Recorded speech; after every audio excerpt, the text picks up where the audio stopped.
O risco de vender as ações. E o pequeno dono, se ele parafrasear o dono, ele não vende as ações. Então, eu comecei a constituir uma carteira, que eu chamei uma carteira que ia me proporcionar uma renda mensal compatível com as minhas aspirações futuras. E foi aí. Então, uma das primeiras, não me lembro agora, mas eu acho que foi a primeira empresa, a primeira ação que eu comprei foi de uma empresa chamada Anderson Clayton. Anderson Clayton. A Anderson Clayton era uma empresa de capital estrangeiro que produzia margarina, Claybon, uma série de produtos da área de alimentação. Foi o papel que mais me encantou. Tanto é fato que, quando eu fiz um trabalho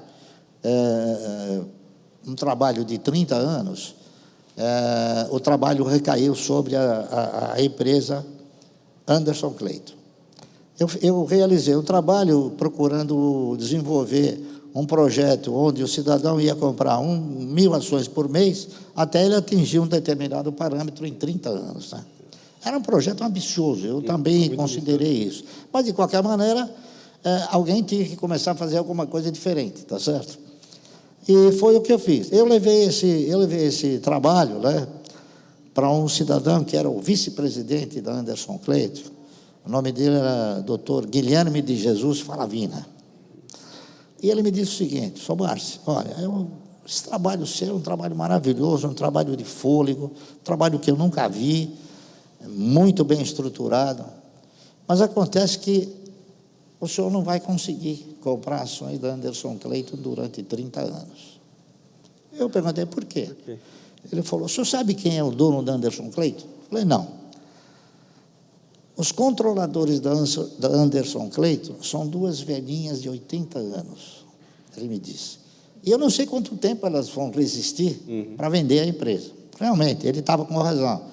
Um tempo depois, as indústrias Gessilever, né, que foi a Unilever, acabou comprando a Anderson Clayton. E, naquela ocasião, eu não desisti. O que eu fiz? Eu fui para o segundo papel, que era o papel que reunia as condições, não é isso? De ter uma trajetória parecida com a da Anderson Clayton.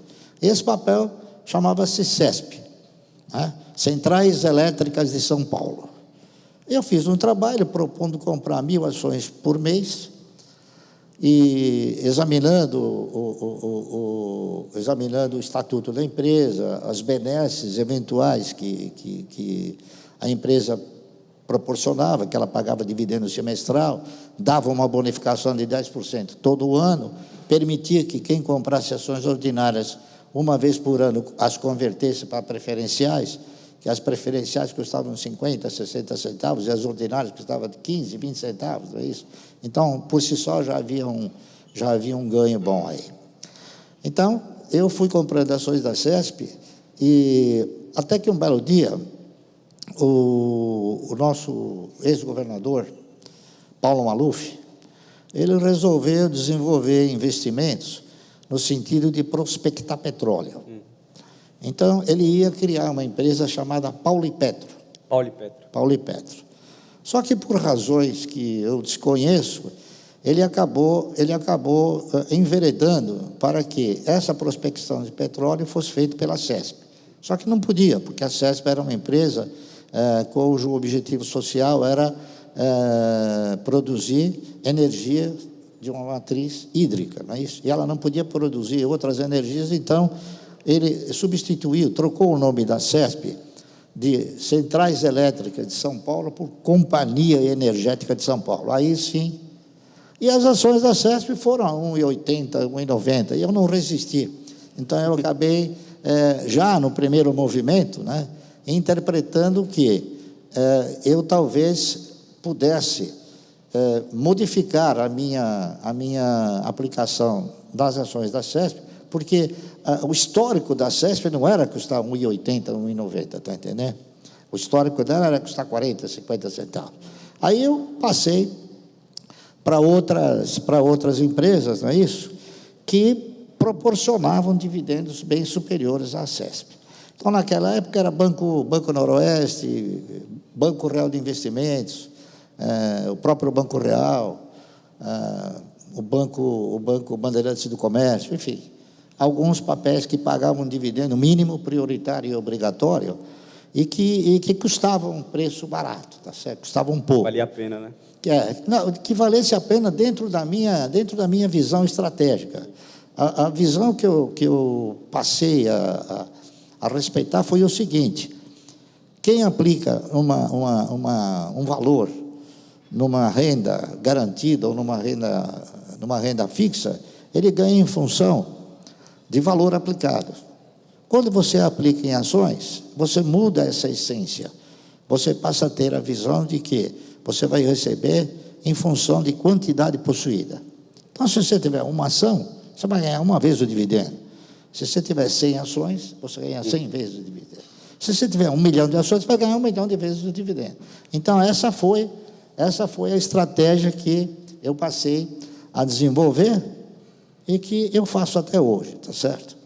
Então, eu acho que talvez eu contar uma história, não sei até que ponto isso daí vai ser benéfico para todos. Eu costumo dizer o seguinte: para que todos nós possamos aprender, é sempre melhor interagir. Então, cada um dos senhores, eventualmente, possam ter uma dúvida. E se nós interagirmos, escutando a pergunta de cada um, provavelmente a gente possa aprender mais do que eu relatando alguma coisa que eu não sei se vou conseguir atingir a todos. Tá bom?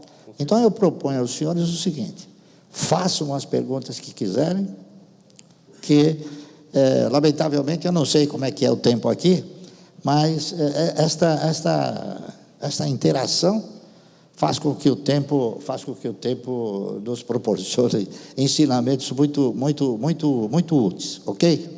Para a gente então, é uma honra, para mim, é uma honra de estar aqui. Imagina para todo mundo aqui ter a oportunidade de perguntar uma coisa para o Luiz Barsi. Vamos começar com uma pergunta pela internet? O pessoal aqui está perguntando bastante com relação a setores, né?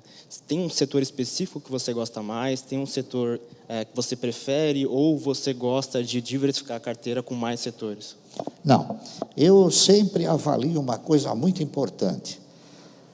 O setor, para você poder produzir uma carteira de renda mensal, que o mercado apelidou de carteira previdenciária, é importante que você tenha o quê? Que você tenha uma visão longa. Então, o que eu priorizo é que a empresa esteja num setor que seja perene.